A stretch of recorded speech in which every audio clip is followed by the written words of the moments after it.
খুলে তো শিখতে হলো পুরোপুরি পরে নেই। আল্লাহ আল্লাহ বলেন তো। ও চাচা দিদি করছে একসাথে বলতে হবে সমস্ত প্রশংসার মালিককে। এখানে আসার তৌফিক কে দিছেন? যাইবার তৌফিক কে দিবেন? সব কথা শুনতে কার নাম নিবেন? খানা খাওয়ার সময়, পানি খাওয়ার সময়, সুদ খাওয়ার সময়। বলেন সুদ খাওয়া হালাল না হারাম? সুদ খাওয়া কিরকম গুনাহ জানেন বাবা? যদি আপনি জানতে নেয় স্পিকার আমার দিকে ঘুরাও, গুলির মতো আওয়াজ পড়ো আমার কানের দিকে। সুদের যে কি গুনাহ এটা যদি আপনি জানতেন, জীবনে কোনোদিন 1 টাকা সুদ খেতেন না। সুদের ডাইরেক্ট গুনাহ হলো তার নিজের মায়ের সাথে 70 বার জিনা করা। আরে জনম দুঃখিনী মা, মায়ের সাথে জিনা করার গুনাহে কবরে উঠবেন, আর আল্লাহ তাআলা আপনাকে কবরে যাইবার পরে শান্তিতে রাখবে, এটা কখনো চিন্তা ভাবনাও করেন না। আল্লাহ আমার বাবাজানদেরকে, আমার যুবক ভাইদেরকে সবাইকে সুদের গুনাহ থেকে হেফাজত থাকার তৌফিক দান করেন। জোরে বলুন আমিন। হ্যাঁ জোরে বলুন আমিন। বলেন সুদ খাবো না। বলেন সবাই সুদ খাবো না, হারাম খাবো না, হালাল খাবো, অল্প খাবো ইনশাআল্লাহ। কোন দশম হাফেজা কওমি মাদ্রাসার উদ্যোগে ইসলামী মহাসম্মেলন এবং জলসা সম্মানিত সভাপতি, আপনাদের অত্যন্ত প্রিয় মানুষ, উপসহকারী প্রকৌশলী এজেডি ধনক বগুড়া সম্মানিত সভাপতি, অত্র মাদ্রাসার প্রকৌশলী জনাব মোহাম্মদ আব্দুর রাজ্জাক আকন্দ। কে আপনি? বারাকাল্লাহু ফি হায়াতি। আজকের মাহফিলের সহসভাপতি জনাব Shahanshah Talukdar, advocate, Bangladesh supreme court, যিনি মনে হয় আমার বাড়িতে গেছেন তো আপনি না? খুব ভদ্র মানুষ, আল্লাহ কবুল করেন, এবং খুব শিক্ষিত মানুষ, দুজনই খুব শিক্ষিত মানুষ, আল্লাহ দুজনকে আপনি কবুল করেন। আজকের মাহফিলের যিনি আমার আগে ওয়াজ করেছেন, আপনাদের এলাকার কৃতি সন্তান, হয়তো বেচারা 1 ঘন্টা আলোচনা করেছেন।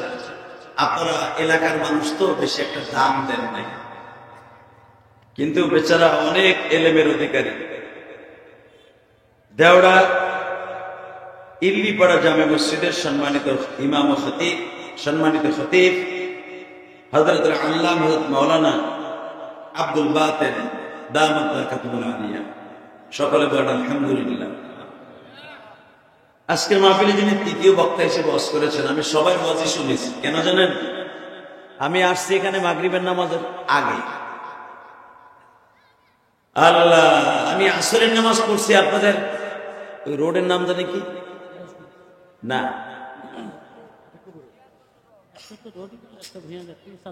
এই যেখান দিয়ে আপনাকে ঢুকলাম চান্দাইকোনা, চান্দাইকোনার পরে যে স্ট্যান্ডটা দিয়ে বামে ঢুকলাম,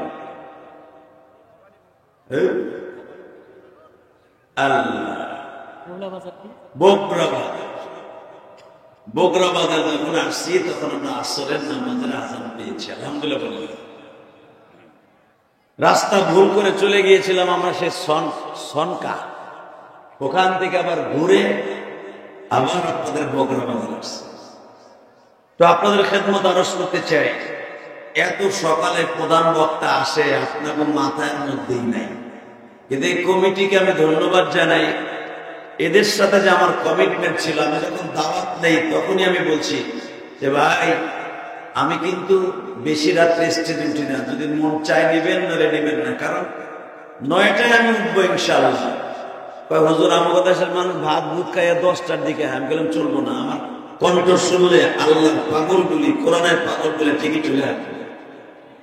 কথা ঠিক না বেটি? তাহলে বোঝা গেল যারা আপনারা আগে আসছেন এরা ঠিকই আল্লাহর পাগল। বলেন তো আল্লাহু আকবার। আমি আপনাদের সামনে কয়েকটা কোরআনের প্রশ্ন করবো, আপনি উত্তর দিবেন। বলেন তো এই কিতাবটা কার?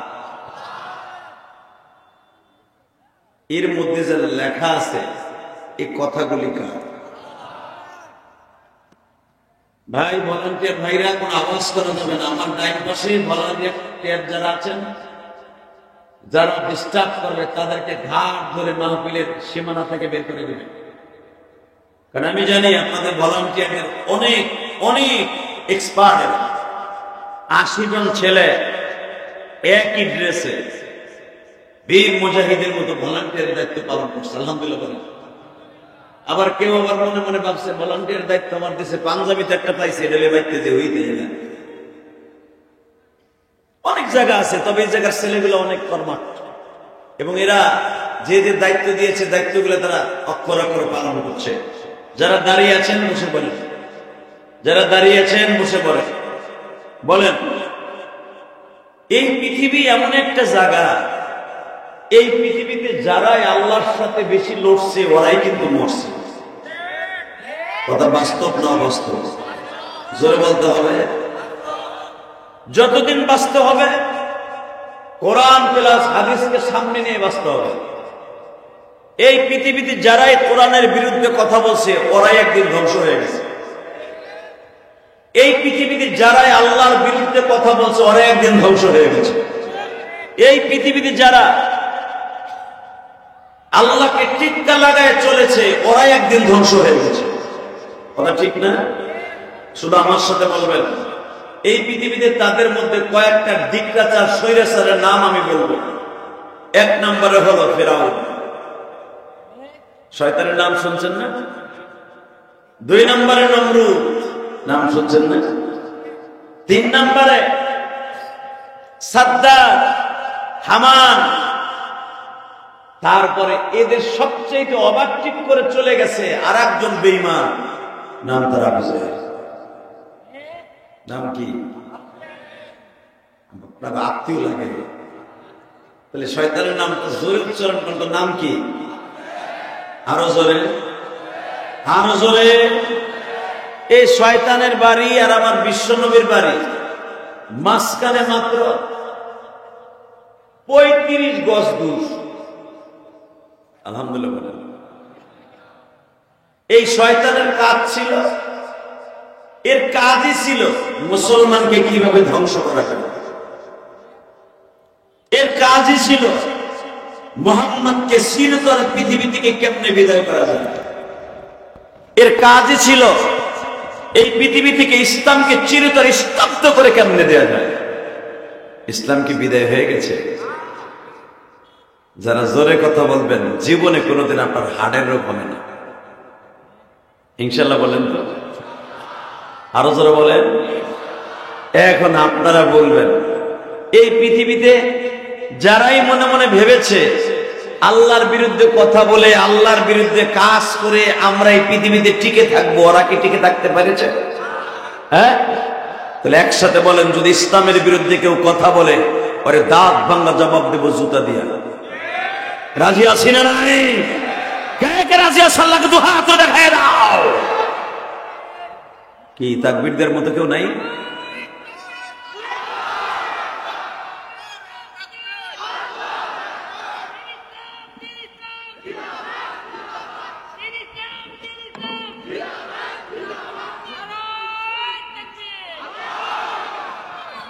এই আল্লাহর ওলি দাঁড়ান তো, দেখি যে তাকবীর দিছে। বইয়া বইরে তাকবীর দিলেন কে? আল্লাহ বইয়া বইরে পছন্দ করে না। দাঁড়ান, দেবার বারেন জোরে।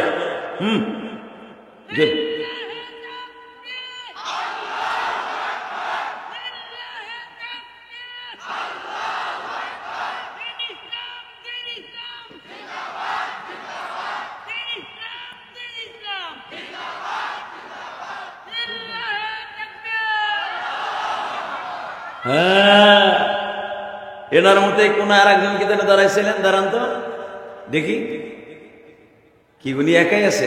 মারো দেখি তোরে।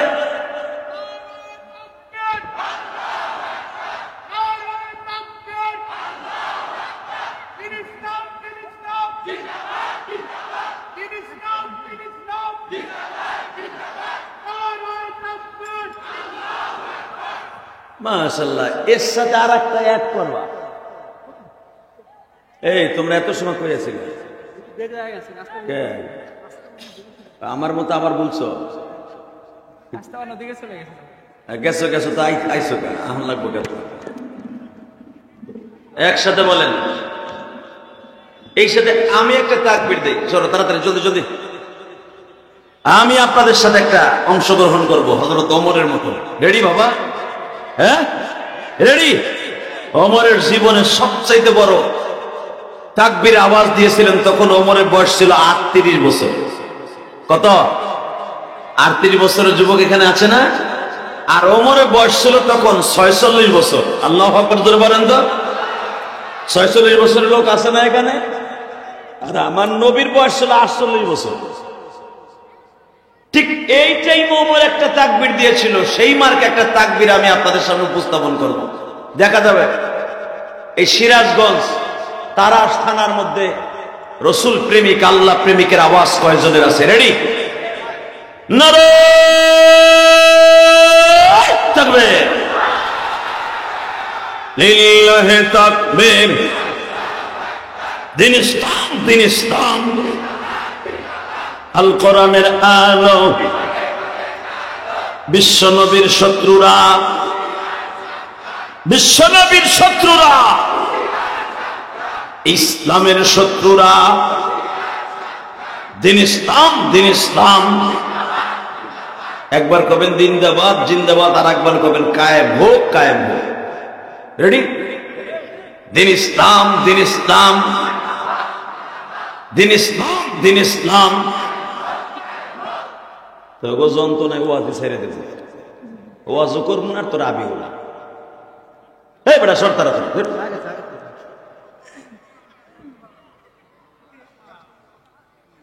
আলহামদুলিল্লাহ বলেন তো আল্লাহু আকবার। আমি বক্তা বিদায় তোরা লাগাইতে পারলি, অন্য বক্তা হলে লাগাইতে সামনে আইতে দিত। আল্লাহ বাজান, এই যে তাকবীরটা দিচ্ছেন না, আমি একটা ঔষধের কথা আপনাদের বলে দিয়ে যাই। যাদের হাঁপানি রোগ আছে, ইমাম থানভী রহমাতুল্লাহ বলেন, যদি কারো হাঁপানি রোগ থাকে অথবা হাত দুর্বল থাকে, নিঃশ্বাস উঠাইতে কষ্ট হইতেছে, তখন 21 বার বলবেন আল্লাহু আকবার, আল্লাহু আকবার, আল্লাহু আকবার, আল্লাহু আকবার। আল্লাহ তার হাত সবল করে দিবেন। আরো জোরে বলতে পারলেন না? আরো জোরে বলেন তো। শোনেন, সুবহানাল্লাহর আগে একটা ফজিলত বলি। যে ব্যক্তি সুবহানাল্লাহ একবার বলবে, তার নাম তার বাবার নাম সহ আল্লাহ নিজে একটা সুবহানাল্লাহর গাছ লাগাই দিবেন। আর একটু পাম নেই, এই গাছটা এত বড় হবে। আল্লামা জাকারিয়া সাহেব রহমতুল্লাহ বলেন, ইলিয়াস রহমতুল্লাহ বংশধর। আল্লাহু আকবার বলেন তো। তাবলীগ জামাতের জিম্মাদার ছিলেন, এখন তো জিম্মাদার হয়ে গেছে সাত। বিশ্ব আমির বলে সাত, সাত সাপ বলে বিশ্ব আমির। এটা সাত গ্রুপ মেনে নিতে পারে, উলামা একরম মেনে নিতে পারে না। আলেম উলামা কথা বলেন, এটা আলেমদের কথা না, কথা ঠিক না ঠিক? এটা আলেম ওলামা বলে না, ও বিশ্ব আমির। এমনও হইতে পারে ওটা বিশ্ব বাটপার, নিজে নিজেতে নিজের আমির মনে করে, ওর বিশ্ব বাটপার হয় না, আমির হয়। এ বক্তা সব কথা কর না কেন? এই দুনিয়ায় সবচাইতে বড় নিজেকে বড় মনে করেছিল, ওনার নাম কি? হযরত মিস্টার কুচিংকিম পাকা চি চি চি, মিস্টার ইবলিস।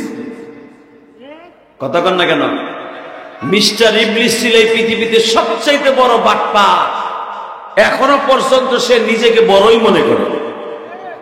জানেন আপনি, কোরআন শরীফে আছে সূরা আম্বিয়ার মধ্যে, শয়তান যদি এখনো আমার বাজান আপনার বাজান আদমের কবরে সেজদা দেয়, আল্লাহ তাকে মাফ করে দিবে। মাইকের আওয়াজ ক্লিয়ার করো, টন বেস বাড়াও, একবারে ইকো অফ থাকবে, ইকো কোনো চলবে না, ইকো অফ। শুধু একসাথে বলতে হবে, আওয়াজ একবারে ক্লিয়ার, টনটন আওয়াজ। এই সিরাজগঞ্জ তারাশের ভাইরা, শুধু আপনাদের দুইটা পাও ধরে বলে যাব, জীবনের বিনিময়ে হলো বিশ্ব আমির তাকেই মানব যার ভিতরে শয়তানের খাসলা থাকবে না। ইজতেমা একটাই হবে। আলেম ওলামা কি বলেন? ইজতেমা কয়টা হবে? জোরে কন, আরো জোরে। জোরসে বলো কয়টা? একটা হবে ইজতেমা। বিগত সরকারের কিছু পাঁচ আটা গোলাম মন্ত্রীদেরকে কোটি কোটি টাকা ঘুষ দিয়া এরপরে তোমরা দ্বিতীয় ইজতেমা করেছো, বুঝছো কি আমরা বুঝি নাই না? এইবার পারলে দিও, এবার তোমাকে দাদাকে দিয়ে দুইবার দিও। জীবনের বিনিময়ে হলো ইজতেমা, একটা হবে, দুটা হবে না। তারা সে ভাইরা আপনারা রাজি আছেন না নাই? উলামা ইকরাম এবার দেখা যাবে কে কে রাজি আছেন। যদি দুইটা ইজতেমার পক্ষে কেউ থাকে, আমি মনে করব সে আলেম উলামার পক্ষে না, সে আলেমদের ভালোবাসেই না। সমস্ত উলামা ইকরাম একই মত, ইজতেমা হবে একটা। কয়টা ইজতেমা হবে? ইনশাআল্লাহ। কারণ আমাদের দেশে দুইটা দিয়ে কোনো লাভ নাই, কারণ দুইটা যে মিলায় পরেরটা দেখবেন অর্ধেক কেন 10 ভাগের 1 ভাগ লোক হয় না। অতএব এটা করা যাবে না। আমরা সবাই মিলে ঝিলে একটাই করবো ইনশাআল্লাহ। বলেন আল্লাহ আমাদের সবাইকে এক করে দেন, দাওয়াত ও তাবলীগের কাজগুলো সবাইকে সঠিকভাবে বোঝার তৌফিক দান করেন। তাকান এদিকে। তো হযরত ওমর 38 বছর বয়সে কাবা ঘরের সামনে দাঁড়ায় বলেছিলেন, ইয়া রাসূলুল্লাহ, ওমর যখন ইসলাম কবুল করেছে, আমি তো দেখলাম ইসলাম কবুল করার পরে ইসলামের অবস্থা খুবই শোচনীয়। মুসলমান বুক ফুলে কথা বলতে পারে না। আবু জেহেলের মতো কাট্টা শয়তান, সে যে ধর্ম পালন করে এই ধর্ম ধর্মই না। ঠিক না বেঠিক? পৃথিবীতে একমাত্র ইন্নাদ দীন ইনদাল্লাহিল ইসলাম, মুসলমান হলো আমার আল্লাহর কাছে চয়েসকৃত ধর্ম, লাইককৃত ধর্ম, সবচাইতে দামি ধর্ম। কথা ঠিক না বেঠিক? এছাড়া যত ধর্ম আছে মনে করবেন প্রত্যেকটা ধর্মের ভিতরে গোরামি আছে, শয়তানি আছে, মানুষ রচিত কালাম আছে। আর আমার ধর্মের ভিতরে সবচেয়ে বড় কালাম হলো আমার মাবুদের কোরআন। কোরআন যে বাস্তব এটা তার প্রমাণ করে দেব আজকে ইনশাআল্লাহ। বলেন তো আল্লাহু আকবার জোরে বলেন। পৃথিবীর সবচেয়ে বড় ডিক্টাচারের নামের তালিকায় আরেকটা শয়তানের নাম ছিল বাদশা আব্রাহা। কি নাম? বাজারে বাদশা আব্রাহার কাছে একজনে গিয়ে বললেন, ও বস, আপনি তো ইয়ামানের বাদশা,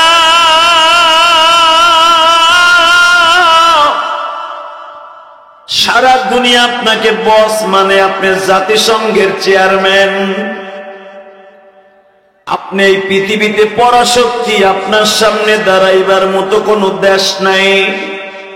রোমান সম্রাট সহ আপনার সামনে দাঁড়ায় থাকে, আজারবাইজানের সরকার শুদ্ধ আপনারে ভয় পায়। ও ইয়ামানের বাদশা আব্রাহা, আপনি এত ক্ষমতার মানি,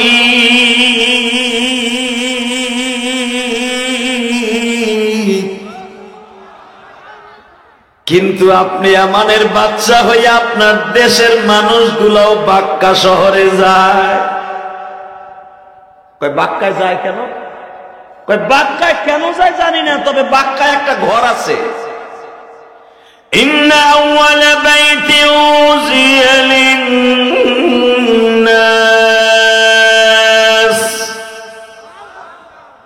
লাল্লাযী বিবাক্কাতা মুবারাকান ওয়া হুদাল লিল-আলামিন।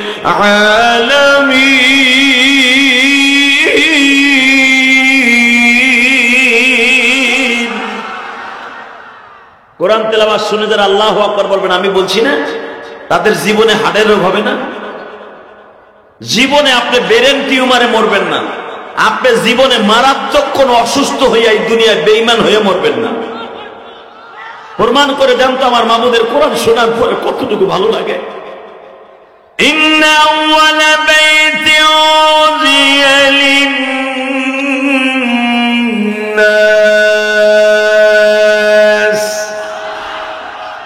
লাল্লাযী বিবাক্কাতা মুবারাকান ওয়া হুদাল লিল-আলামিন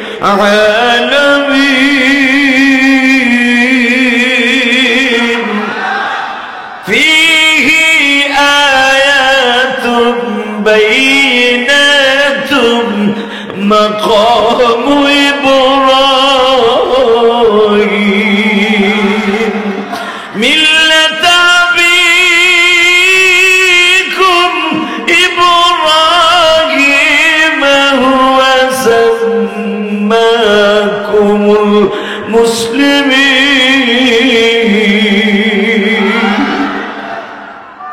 বাজান যে আয়াতগুলা তেলাওয়াত করছি এই আয়াতগুলা কাবা ঘরের গিলাপের সাথে লেখা আছে। কাবার গিলাপটা দেখতে মন চায় না? চায় ভাই। সিরাজগঞ্জের তারাশের ভাইরা, এই কোরআনের এই আয়াতগুলা কাবা ঘরের গিলাপের সাথে স্বর্ণের সুতা দিয়া ওই দেশের সরকার লিখে রেখে দিয়েছে যেন হাজিরা এগুলা পড়ে আর চোখের জুতি বাড়াইলিয়ে দেশে যায়। বাজান, কোরআন শরীফ যদি কেউ পড়তেও না পারে, কোরআন শরীফ খুলে যদি কেউ এইভাবে চুমা দেয় আর হাত এইভাবে তাকাই তাকাইয়া চোখ দিয়ে দেখে দেখে হাতটা আনে, অজুটা কইরা সুন্দর করে বুকের মধ্যে নিয়ে যদি কোরআনে হাতও লাগায়, এই হাতটা জাহান্নামের জন্য হারাম হয়ে যাবে। কলিজার ভাই, আমার কোরআন এমন একটা বই, কোরআন এমন একটা আওয়াজ, যে কোরআনের একটা আয়াত পড়বে সে মনে করবে আল্লাহর সাথে কথা বলতেছে। আমি যে আয়াতগুলা তেলাওয়াত করেছি, এই আয়াতগুলা ডাইরেক্ট হজরে আসওয়াদের উপরে যে লেখাটা স্বর্ণের সুতা দিয়া কালো গিলাপের উপরে, এই আয়াতগুলো এখনো লেখা আছে। আমি আবার আর একটা আয়াত তেলাওয়াত করবো।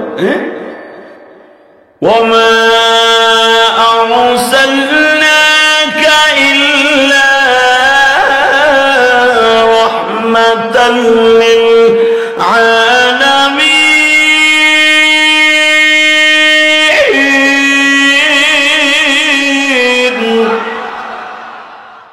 لقد كان لكم في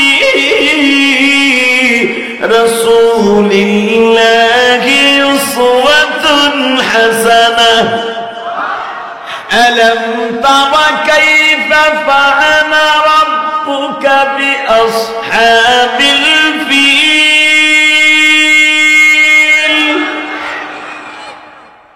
এই সূরাটা লেখা আছে কাবা ঘরের দরজার সাথে। আল্লাহু আকবার, জোরে কোন। মন খারাপ, এক চাচা চুপ করে চাইয়ে দিছে, ঠোঁটি খোলে নাই। হে ভাই, কই যাও? হুন, দাদা ভাই তুমি যাও নাই না? বহু আর আহো না, যাইও নেটি পরে। আস জাগায় বউ, এখানে আমি নাই। যদি চাষি মমতা চাইতো ওই খাটো ছেড়িটা। মুসলমানের পোলা, আমার চেহারার দিকে যত সময় তাকায় থাকবেন,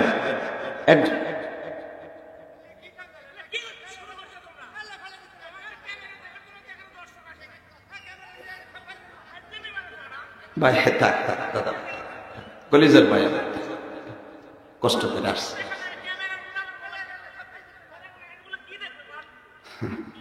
থাক দাদা ভাই, লাগায় ফেলছে, প্লিজ সিট ডাউন। আল্লাহ কবুল করেন, যেরকম আমিন। আসলে তোমরা যে এইভাবে পুরাটা একটু ফাঁকা ফাঁকা রাখতে পারলে না, তোমরা এইভাবে একবারে লোকটার চোখের উপরে দিয়ে দিলা। আসলে তোমরা পাইছো কি জানি না, তোকে বিরুদ্ধে এখন কথা বলে তোরা আবার আমার বিরুদ্ধে ইন্ডিকেট করে এমন ভাবে ওয়াজ সারবি, কবে যে ইলিয়াস রহমান জেহাদি চিঙ্কেল লাগাচ্ছে কি পারা। আর আমার মা বোন তুলে কালকে বকা শুরু হবে, কথা ঠিক না ঠিক? এই মিডিয়া যে আমাদের উপকার করছে তা না, এই মিডিয়ার কারণে আজকে মিজানুর রহমান আজহারী দেশে আসতে পারে। জানেন আপনি, আমির হামজার জীবন থেকে 3টা বছর যে চলে গেছে বিদায় নিয়ে জেলখানায়, এই মিডিয়ার কারণে। মামুনুল হক 3.5 বছর জেলখানায় আবদ্ধ হয়ে যে কষ্ট করে পালছে, তার জীবনটাকে ধ্বংস হয়ে গেছে, তার জীবনে এত বড় বড় রোগ দাঁড়ায় গেছে শরীরের মধ্যে এই মিডিয়ার কারণে। শেখ হাসিনা সরকার, ফ্যাসিস্ট সরকার কি জানতো যে মামুন কখন আমার বাস দিছে, আমার বাপের মূর্তির বিরুদ্ধে কখন কত কইছে? মামুন এটা জানতো? সে জানতো না। এই মিডিয়ার কারণে আজকে এমন একটা অবস্থা, আপনি জানেন না। এই মিডিয়া কি লেখে জানেন? আমি কবে জানি 2014 সালের আগে বিড়ি খাওয়ার একটা স্টাইল দেখাইছিলাম, মনে আছে? ওইটাই বেশি বাইরে। আর জেমসের গান গাইছিলাম 2014 সালের আগে। হলো কি কই, 11 সালের আগে। 2008 সালে মনে হয় মিরপুরে এই ওয়াজটা করছিলাম, মিরপুর 14 নম্বরে। 2008 সালে, কি আজকের কথা সভাপতি সাহেব, সেইটাই হানু সারে, ওইটাই ওর ব্যবসা ভালো হয়। কি লেখে জানেন? নতুন করে করে বিড়ি খাওয়ার স্টাইল দেখতে চান? জিহাদিদের কাছ থেকে শিখে নেন। লাগে জানে আমি বিড়ি বানাই আর বিড়ি খাওয়ার স্টাইল ঘরে বইয়া দেখাই। নাউজুবিল্লাহ বললেন না? এই যে আমার বাজানরা এত জোরে তাকবীর দেয়, যে বিরুদ্ধ মানুষগুলা পায়খানা প্রস্রাব বন্ধ করে, এই যে আমার কলিজার ভাইরা আমাকে দেখার জন্য কত দূর থেকে চিল্লাইতেছে যে এই বেটা মিডিয়া সরা। এরা তো এই মিডিয়ার পিছন দেখতে হয় না, এসে তো আমার মুখখানা দেখতে। এরা অবশ্যই আমার ভালোবাসে, নাহলে শীতের মধ্যে নিজের টাকা খরচ করে এরাই মাঠে আসতো না। এটা বাস্তব, আমি জানি। তা না হলে আমি যখন মাগরিবের সময় আসছি, পাগলের মতো আমার কিছু কিছু ভক্ত, একনিষ্ঠ ভক্ত, এরা আমার ইউটিউবে দেখছে, বাস্তবে দেখে না। এর এক নজর দেখার জন্য সভাপতি সাহেবকে, ওই অ্যাডভোকেট সাহেবকে রিকোয়েস্ট করতেছে, হুজুর একটু ফেস টু ফেস দেখবো। আমি তো রাগ করতেছি, একটু রেস্ট নিব, কিন্তু আবার মনে মনে ভাবে, ইলিয়াস রে, তোর মতো কত ইলিয়াস ঘাটে পথে লাত্তি উষ্টা খায়, তারে তো দেখার জন্য আসে না, তোরে দেখার জন্য আসছে। তুই যে নিয়ে গৌরব করিস না, দেখা দে। এই কোরআন হাতে নিয়ে বলছি, আমার সাথে যেই গেছে তার সাথে আমি মুসাফা করছি না দাদা ভাই? কেন করছি জানেন? আমার মতো কত ইলিয়াস রহমান রাস্তা দিয়া অটো রিক্সা চালাইতেছে, আমার মতো কত ইলিয়াস রহমান জিহাদি ধান খেতে ধান কাটে, মৌলানা পাস করার পরও ধান কাটে। আমার তো আল্লাহ কত হারামে রাখছে। আমারে দেখার জন্য বেটারা শত শত টাকা ভাড়া দিয়ে তারপরে আসছে। শুধু আপনাদের খেদমত আরজ করতে চাই, এই সম্মানটা আমার না বাবা, এই সম্মানটার উপযুক্ত আমি না। আমি কসম করে বলতে পারি, এই সম্মানের উপযুক্ত আমি না। আমি আল্লাহর কসম করে বলতে পারি, এই সম্মানের উপযুক্ত আমি না। আমি সেই কোয়ালিটির আলেম না বাবা। তারপরও কেন যে হাজার হাজার মানুষ প্রতিদিন আমার সামনে বসে, আলেম ওলামার সামনে বসে, আমি জানি না। হয়তো এর পিছনে একটা না একটা কারণ আছে। সেই কারণটা আমি খুঁজে বের করেছি, আমার জনম দুঃখিনী মায়ের দোয়া, আর কিছু নেই। আমার জনম দুঃখমে বাবার দোয়া। আমার বাবা বলছিল, ইলিয়াস রে, আমার জনম দুঃখিনী মা আমাকে 12 বছর বয়সে বলছিল, ইলিয়াস রে, তুই যদি আলেম হস, আমি মা তোর দুধের দাবি ছেড়ে দিলাম। তুই যদি আলেম হস, আমি মা বলে গেলাম, কত মা তোর জন্য পাগল হবে।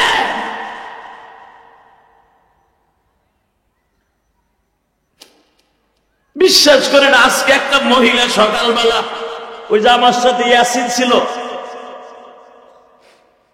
মিডিয়ার লোক আমার সাথে ছিল, একটা মহিলা অ্যাডভোকেট সাহেব, বয়স হবে 70 কি 72, হুজুর একবারে সিপসিপে 72 থেকে 70 বছর বয়স হবে আমার ওই মা।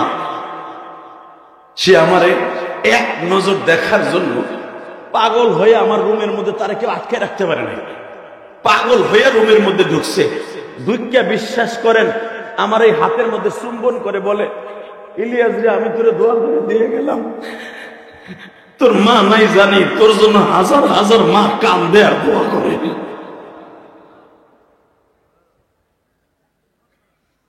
ঠিক এই মহিলার যে বয়স, আমার মা বেঁচে থাকলে ওই বয়সে আমার মার হতো। ওই যে ওর কাছে জিজ্ঞেস করেন, ও সামনে ছিল, মহিলা আমার কপালে চুমা দেয়, হাতে চুমা দেয়। মহিলা আমার কপালে চুমা দিয়ে কয়, আল্লাহ তুমি আমার এই ছেলেটারে ভালো রাখো, যার কথায় হাজার হাজার যুবক কান্দে, আল্লাহ তুমি ইলিয়াসরে তুমি ভালো রাখো।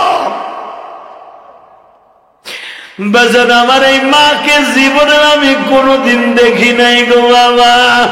আমি জীবনে এই মাটারে কোনোদিন এই নয়ন দিয়া দেখি নাই গো। সে আমার কথা শুনছে, আমি এইখান দিয়ে আসবো, আপনাকে তারাস থানায় মাহফিলে যাব। ওই মহিলা বাজান ঘন্টার পর ঘন্টা অপেক্ষা করতেছে যে হাদি সাহেব এখান দিয়ে যাবে, এইখানে বসবে, আমি এইখানে এক নজর তারে দেখব। আমি তখন চিন্তা করলাম, মালিক, আমার জনম দুঃখিনী মা যে বলছিল, ইলিয়াস রে, তোরে কত মায় ভালোবাসবো, আজকে আমি প্রমাণ পাইয়া গেলাম। তোর একটা মা 60-65 বছর বয়স হলে সেই মহিলাকে দেখা কিন্তু জায়েজ। মনে রাখবেন, তার ভিতরে যৌবনের গুনাহ করার কোন সিস্টেম থাকে না। কথা বলে না কেন? এ মাইকেলা, তুমি নিচে নামো, চেয়ার সরাও। গুনাহ করার সিস্টেম যদি মনের ভিতরে আসে, এইরকম মহিলার চেহারা দেখা হারাম।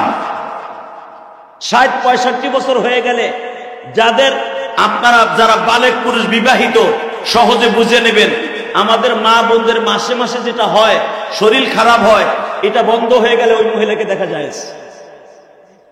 আলহামদুলিল্লাহ বলতে পারলেন না? হ্যাঁ, যদি এই মহিলাকে দেখলে ভিতরে গুনাহ না আসে। এই মুসলমানের পোলা, আমার এই মা আমার এই গাড়ির সামনে এইভাবে দাঁড়াইছে, বাবা আমি তোমার একটু হাতটা ধরবো, তোমার হাতের মধ্যে তোমার মায়ের মসজিদে কিছু হাতিয়া দেবে, তুমি তোমার মাল লেগে মসজিদ করছো। এই কোরআন হাতে নিয়ে বলছি, আল্লাহ সব জানেন, অন্তর্জামী। ওই সিরাজগঞ্জের ভাইরা, যখন ওই মহিলা আমার হাতে টাকা দিয়ে খতখত করে কাইন্দে দিছে, হুজুর বাবা এতদিন শুধু তোমার ইউটিউবে দেখছি, মোবাইলে আর টিভিতে দেখছি, দেখে দেখে কাঁদছি, আজকে বাস্তব ওয়াজে শুনে কাঁদলাম। ও বাবা, তুমি এমন মায়ের সন্তান, হয়তো তোমার মা তোমার জন্য অনেক দোয়া করে গেছে। এটাই আমার জীবনের সবচেয়ে বড় সফলতা। আল্লাহু আকবার জোরে বলতে পারলেন না? হে বাবা, এই দুনিয়ার সবচেয়ে বড় হতভাগা সে যার অ্যাকাউন্টে তার মা বাবার বর্দ আছে। কথা ঠিক না বেঠিক? জোরে কর। মন খারাপ আপনাকে? বেশি রাত করবো না, চিন্তা করি না, উঠছি সকালে, শেষ করবো সকালে, যেন ফজরের নামাজ আপনাকে ডিস্টার্ব না হয়। তুমি বই যাই 2টা বন্ধু, দেখি কয়টা, তুমি কয়টা বন্ধু থাও, তুমি আবার উঠে মুতার নাম দিয়ে উঠে যাই না। এই একসাথে বলতে হবে, এই কোরআনটা কার? ওই আল্লাহ এখনো আছে না? আছে। ওই কোরআনের বিরুদ্ধে। আর এই যে বারবার যে অটোটা যায়, এটা কি দেহস্তা তোরা ভলান্টিয়াররা? এটা কি এর গাড়ি? এটা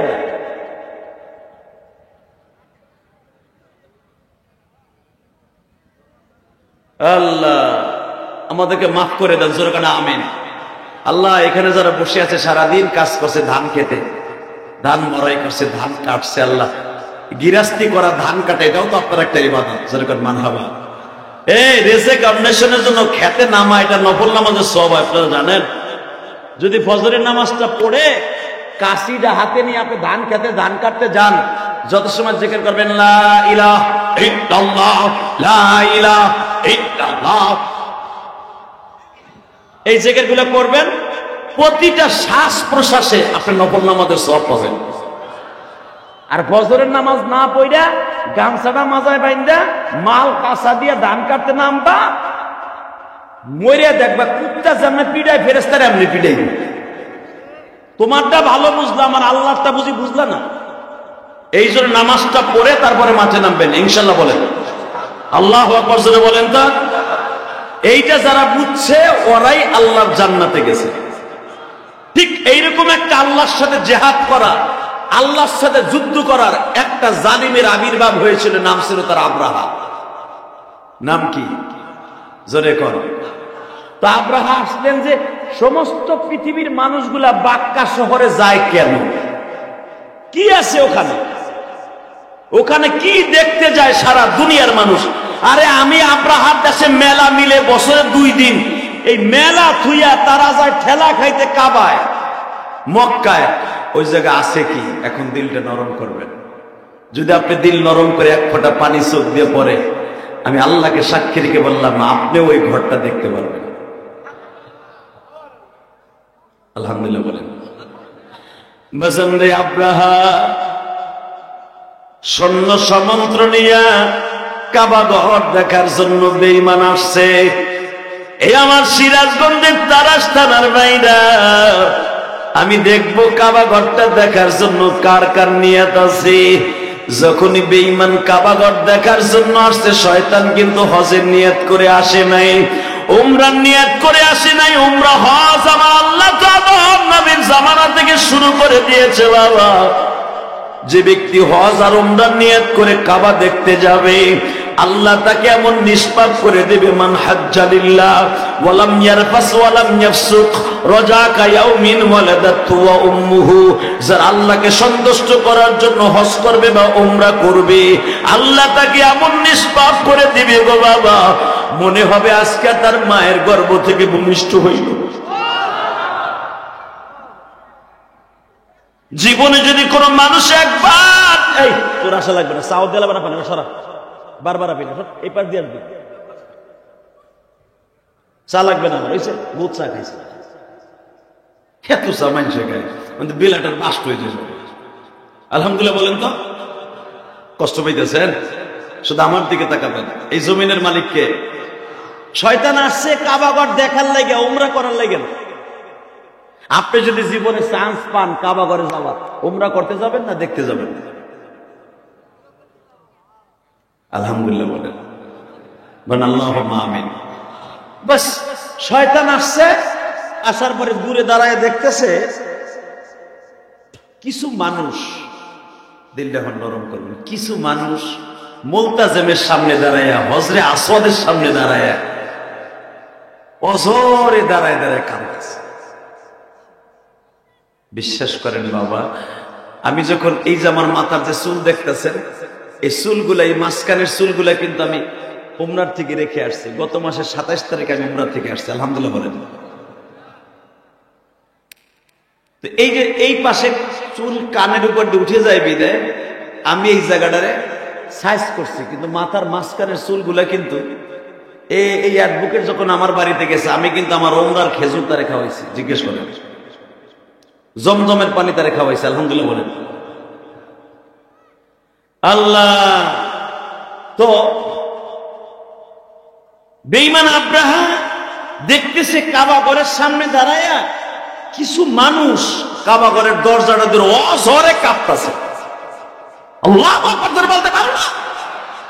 বেঈমানের মধ্যে হিংসা লেগে গেল, কিরে এই একটা কালা ঘর, পাথর আলো কালো, এই কালো ঘরটা দেখে মানুষ এইভাবে কাম দেখে। হিংসা লাগার পরে বেঈমান দেখবেন মানুষকে সবচেয়ে বেশি পতন ঘটায় হিংসায়, হিংসার অহংকার। কথা ঠিক না বেঠে? হে বাজান, এই বাংলাদেশে দেখবেন যারাই হিংসার অহংকার করে ক্ষমতায় থাকতে চাইছে, কথা বলেন না কেন? আরো জোরে বলেন। এই বাংলাদেশে যারাই হিংসা করে অহংকার করে ক্ষমতায় থাকতে, শুধু বাংলাদেশ না, এই পৃথিবীতে যারাই অহংকার করছে ওরাই পতনে চলে গেছে। কথা ঠিক না? আল্লাহ আমাদের কবুল করেন, জোরে বলেন আমিন। মাঝে মাঝে দেখতেন আমাদের একজন মন্ত্রী ছিল, নাম ছিল তার কাউয়া কাদের। হে মাঝে মাঝে মাইক্রোফোনের সামনে তারা এমন এমন অহংকারী কথা বলতো, আওয়ামী লীগের কি আছে না আমার দেয়ার বিষয় না, আমার চাইতে বড় আওয়ামী লীগ আর কে হইতে পারে, মনে মনে ধরে নেন। কেন আমার বাড়ি যখন গোপালগঞ্জ, আপনারা তো ভাবছেন আমি আওয়ামী লীগ, আওয়ামী লীগ, কিন্তু আমি কোন দল করি না, আল্লাহকে সাক্ষী রেখে বলি। কেন জানেন? বাংলাদেশে যেগুলা রাজনীতি হয়, এগুলা রাজনীতি না, এগুলো পচা নীতি। কথা ঠিক না বেটে? যখন আওয়ামী লীগ ক্ষমতায় ছিল, বিএনপির একটারও বাইতে ঘুমাইতে দেয় না। 15-16 বছর বেটারা জঙ্গলে জঙ্গলে ঘুমাইছে, এখন আবার ওরা গেছে, ওরা ধান খেতে ঘুমায়। কথা বলেন কেন? এটা রাজনীতি। রাজনীতি ছিল রাজার নীতি, উদার মন থাকবে, এই ভাই আমি ক্ষমতা আসছি, ক্ষমতা আমি চিরদিন থাকতে পারবো না, আমার ভাইয়ের ক্ষতি আমি করবো না। কথা বলেন না কেন? আওয়ামী লীগেরা যা করে গেছে, বিএনপি সেই হাত পথে হাঁটতেছে। কিন্তু মনে রাখতে হবে, রাজনীতি কাকে বলে? যার ভিতরে কোরআনের নীতি আছে, বিশ্বনবীর আদর্শ আছে, তাকেই বলে রাজনীতি। আল্লাহ দোয়া করেন এই বছর যেন অন্তত ইসলামী মাইন্ডের কয়েকটা এমপি মন্ত্রী সংসদে যায়। যদি ইসলামী মাইন্ডের অন্তত 10 থেকে 20টা এমপি আলেম ওলামা মনে হয়, যদি আল্লাহ নেয়, অন্তত মদের লাইসেন্সের বিরুদ্ধে তারা কথা বলবে, পতিতালার বিরুদ্ধে কথা বলবে। আলেম ওলামা যাক, আপনি চান না? কে কে চান? দেখে আল্লাহকে দুটো হাত করে দেখায় দেন তো, কে কে চান?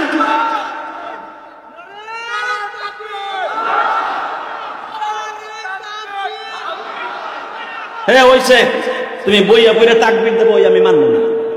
তাকবীর দিবা বেটা হিজলা পিডিকে মতো দিবা, তাকবীর দিবা হযরত ওমরের মতো, আল্লাহু আকবার বলতে পারে না। এবার আমি আবার বলছি, অন্তত 10 থেকে 20টা আলেম উলামা, মামুনুল হকের মতো, চরমনাই পীর সাহেবের মতো, জামাত ইসলামের কিছু বাগা বাগা আলেম উলামা সংসদে যা, যে দলই যাক, তাদের সাথে আলেম যা, অন্তত প্রশ্নকারের বিরুদ্ধে, বেঈমানদের বিরুদ্ধে, কোরআনের বিরুদ্ধে যারা কথা বলে ওদের বিরুদ্ধে, যারাই মাহফিলে বাধা দেয়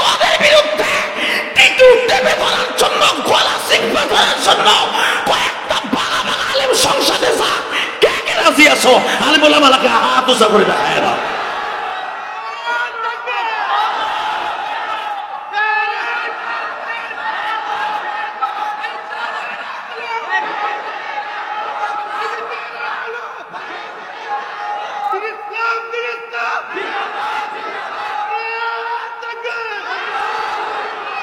মাশাআল্লাহ, ওর কণ্ঠকে আল্লাহ হাউজে কাউসারে বিনিময় খরিদ করো। যেরকম আমি আওয়াজ তো এরকমই হবে। শুধু আমার দিকে তাকাবেন, যারাই দেখবেন অহংকার করেছে ওরাই দুনিয়া থেকে খতম হয়ে গেছে। অহংকারী বাদশার মধ্যে সবচেয়ে অহংকারী ছিল বাদশা আব্রাহা। এর মতো অহংকার বাদশা পৃথিবীতে আল্লাহ কাউকে বানায় নাই। ও শয়তান কাবাঘর দেখতে এসেই ওর ভিতরে অহংকার ঢুকলো। ও পট করে বলে দিল, আমিও এমন একটা কাবা বানাবো। নাউজুবিল্লাহ, যারা আসতে কবেন হেতানের রোগে ধরবে, হেতাইনের রোগে। জবান আল্লাহ দিছে, আল্লাহর জন্য বলেন তো নাউজুবিল্লাহ। শয়তান বলল, ডাইরেক্ট কাবাঘরের সামনে দাঁড়ায় বলল, সূরা ফিলের আলোকে দেখেন, আমি আবার পড়ছি, আলাম তারা কাইফা ফাআলা রাব্বুকা বিআসহাবিল ফিল।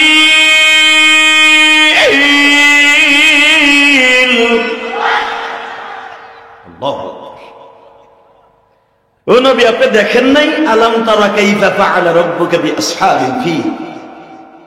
ওই আব্রাহা কাবাঘর দেখতে এসে ওর মনের ভিতর শয়তানি ঢুকলো যে আমার ইয়ামানের মানুষও মেলা থুইয়া এই কাবাঘরের সামনে ঠেলা খাইতে হেকে। কারণ যারা হজ করছেন তারা দেখছেন তপ করার সময় কিন্তু বাবা অনেক সাফাসাফি হয়, অনেক ঘাইপুতা খেতে হয়। হযরত সুমাদের জিহ্বা বের হয়ে যায়। কি হাদিস আপনারা দেখেন নাই? জিহ্বা বের হয়ে যায়। এত জিহ্বা বাইর হওয়া, এত কষ্ট করে হযরত সুমা যায়, আবার দাঁড়ায় দাঁড়ায় কান্দে। দূর, আমি এমন একটা কাবা বানাবো, যেই কাবা বানাবো আমি স্বর্ণ দিয়া। আল্লাহ নাউজুবিল্লাহ, যারা আসতে কয়েক বাড়ি করতে বেশিল। শয়তান ইয়ামানে ঢুকেই, শয়তান ইয়ামানে প্রবেশ করে ডিক্লার দিল, আমার এই দেশে যাদের বাড়িতে অন্তত এক ভরি স্বর্ণ আছে, আমার রাজ দরবারে উপস্থিত করতে হবে। শয়তান পুরা 6 মাস স্বর্ণ খনি থেকে স্বর্ণ তুলে প্রত্যেকটা গরিবের বাড়ির থেকে এক রতি সোনাও যদি থাকতো এটাও সংগ্রহ করল। আমার বাপের বানানো কথা না, ডাইরেক্ট কোরআন শরীফের তাফসীর। শয়তান স্বর্ণের ইটাগুলা বানিয়ে কাবা ঘর নির্মাণ করল, ডুপ্লিকেট কাবা। এমনি এখনো পর্যন্ত কাবা আছে। নাউজুবিল্লাহ বলেন। অহংকারী জালিম ডিক্টেটর স্বৈরাচার, এই স্বৈরাচার আব্রাহা যখন কাবাঘর নির্মাণ করলো, করতে দেরি আছে, সে ডিক্লার দিয়ে দিল, আমার এই কাবার পাশে যারাই একবার তপ করতে আসবে, রাত যাপন করার জন্য সুন্দরী সুন্দরী মেয়েরও ব্যবস্থা থাকবে। শয়তান জানে সৌদি আরবের মানুষ, ইয়ামানের মানুষ, তুরস্কের মানুষ, মিশরের মানুষ মেয়েদের কাছে দুর্বল। এই অফার দিয়ে দিল, যারা আমার মেলায় আসবে তাদের জন্য সুন্দরী মেয়ের রাতের খেদমতের ব্যবস্থা থাকবে। এই অফার দিলে কোন যুবক বাইতে বয়ে থাকবে?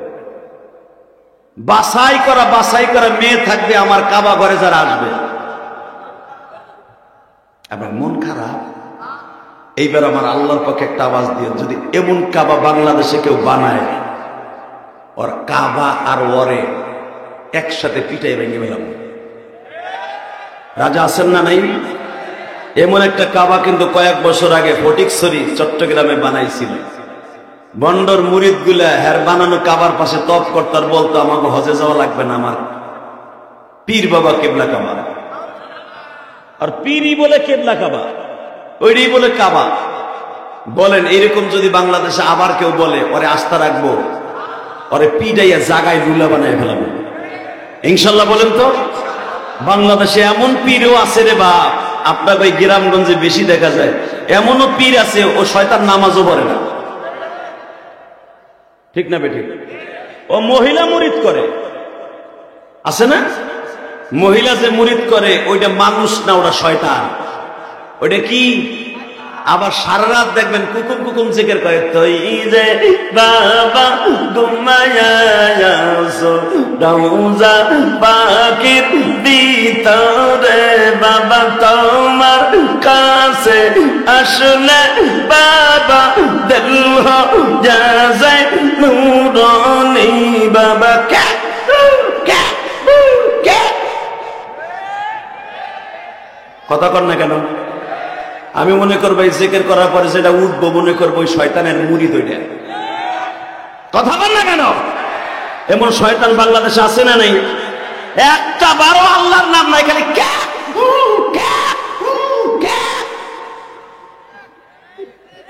আষাঢ় মাসের ব্যাংক ডাকতেছে। কথা বল না কেন? যেই জিকিরের ভিতরে ক্যাকু আছে হুজুর ফতোয়া দেন, আপনি তো বক্তা। ওই ক্যাকু জিকির করলে কি ঈমান যায় না ঈমান থাকে? আমার আল্লাহ এমন একটা শব্দ, আসমাউল হুসনা আলিমুল গায়বি ওয়াস শাহাদাতি ওয়ার রহমানুর রহিম। আমার আল্লাহ বলে পৃথিবীর শ্রেষ্ঠ আসমাউল হুসনা, আমার 99টা নাম হলো সবচেয়ে সুন্দর নাম। আমার নাম কারোর সাথে মিলাবি না, কোনো ক্যাকু কুকুর সাথে মিলাবি না। আমার নাম কি দেখ, আল্লাহ, রহমান, রহিম, সত্তার, জব্বার, করিম। এ কোন জড়তা আছে? আর আমাকে দেশের নাম রাখা নাম আকাশ। এই বুড়া চাচা কথা কও, তোমার নাতির নাম তো আকাশ, তোমার নাতির নাম হলো বিউটি, ইঙ্কি, পিঙ্কি, পিঙ্কি।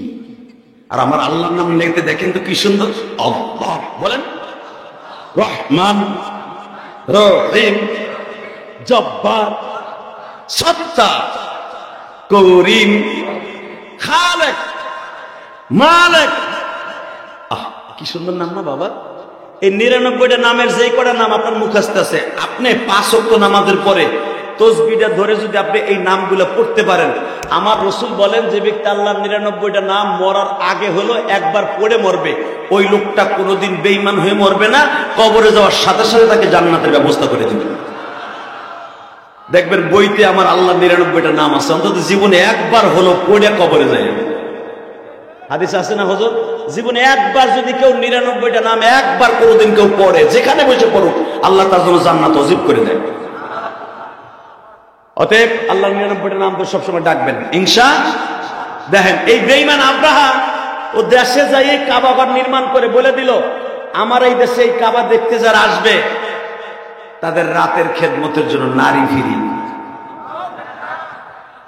খাবার ফিরি। বুঝছি আপনাকে কষ্ট হয়ে গেছে, আমার ওয়াজ 1 ঘন্টা হয়ে গেছে, পাক্কা 10টা বাজে। আহেন মুনাজাত করি, আল্লাহুম্মা আমিন। হবে না? তাহলে আমার কলিজার যুবক ভাইরে আওয়াজ দেন, দেখবেন আল্লাহ আপনার শক্তি বাড়ায় দিয়েছে। Ready ready? হ্যাঁ, বেঈমান বলে দিল আমার এই কাবা দেখতে যে আসবে, এই স্বর্ণের কাবা, ওই কালো কাবা ঘর দেখতে তোমরা কেউ উমরায় যাবা না, হজে যাবা না, আমার দেশে যারা উমরা করতে আসবা তাদের জন্য রাতের সবচাইতে আমার ইয়ামানের সবচাইতে সুন্দরী মেয়েদের খেদমত করতে দিব, এবং খাবার ফ্রি, থাকন ফ্রি, পোশাক ফ্রি, যে কয়দিন থাকবে গাড়ি ফ্রি। এই সুযোগ কে ছাড়ে? আবু জেহেলের জীবনের সবচাইতে বড় ভালো কাজ ছিল এইটা, এর চাইতে ভালো কাজ আর আবু জেহেল করে নাই। বাজান এবার আমার দিকে তাকান, আবু জেহেল হুজুরের দাদা যখন ছিল মক্কার প্রেসিডেন্ট, আমার নবীর দাদার নাম হলো আব্দুল মুত্তালিব, হুজুরের 9 জন চাচা বাবা। এবার আমার দিকে তাকান, শুধু আমার নবীর আব্বা জান আব্দুল্লাহ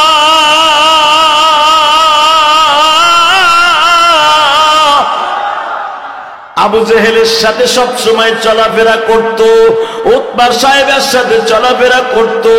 আমার নবীর বাবার চেহারা এত সুন্দর ছিল বাবা, মক্কার সমস্ত নেতাগুলা নবীর না দেখে কেউ দোকান খুলতো না, নবীর বাবার চেহারা না দেখে কেউ বাজান ব্যবসায় যাইতো না। আমার নবীর বাবা আব্দুল্লাহর চেহারা না দেখে কোন ছেলেরা স্কুল কলেজেও যাইতো না। আব্দুল্লাহর চেহারা এত সুন্দর ছিল, সারাদিন তারা কাবা ঘরের সামনে বসা করায় রাখতো। আব্দুল্লাহর দেখলে বাবা অনেক অনেকের পেট ভরিয়া যাইত। কারণ কি জানেননি? আমার নবীর নূর তখন আব্দুল্লাহর কপালে বিরাজ করতেছে। ওমা আরসালনাকা ইল্লা রাহমাতাল লিল আলামিন।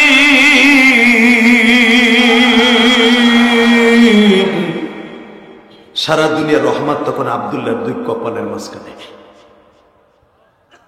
আল্লাহু আকবার, জোরে বলেন বাবা। কষ্ট হইতেছে? টাকা নেই।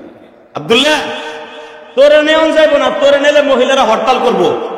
আমরা আমানের বাচ্চা আব্রাহার কাবা দেখতে যাবো, তোর বাবার কাছে পারমিশন নেই। আব্দুল্লাহ বলে, আব্বা শুনছো, জালিম আব্রাহা কাবা করতে দেখতে এসে ওর ভিতরে হিংসা ঢুকে গেছে, ও বলে এখন কাবা ঘর বানাই ফেলেছে। আব্দুল মুত্তালিব বলে, কাবা দেখতে যাইবা আব্রাহার সাথে আবার প্রেমে পইরা আব্রাহার দেশে থাইকে যাইও না। ও চাইতেছে আল্লাহর ঘরটাকে ড্যাম দেওয়ার লাইগা। আসলে পৃথিবী একদিকে, আমার আল্লাহর কাবা আরেক দিকে। ঠিক না বেঠিক? আবু জাহেল বলে, চাচা একটা কথা কই কি, আমরা 50 জন যুবক যাই আব্রাহার ঘরটা দেখে আসি।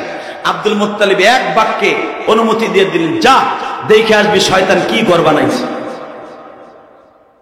আবু জাহেল এবং হুজুরের 9 জন চাচা, হারিস, নামগুলো লেখেন আমার কাছে, হারিস, হাজল, জুব্বুল, জুবাইর, মুকাইদ, আবু তালেব, আব্বাস, হামজা, আবু লাহাব, এই 9 জন। আর হুজুরের আব্বা আব্দুল্লাহ 10। আব্দুল মুত্তালিবের 10টা ছেলে, 10টা ছেলের নাম বললাম। হুজুরের 6 জন ফুফু, আব্দুল মুত্তালিবের 6টা মাইয়া, 10টা ছেলে। আল্লাহু আকবার বলতে পারলেন না? 16টা ছেলে মেয়ে নিয়ে আব্দুল মুত্তালিব মক্কায় সবচাইতে বড় শক্তিশালী।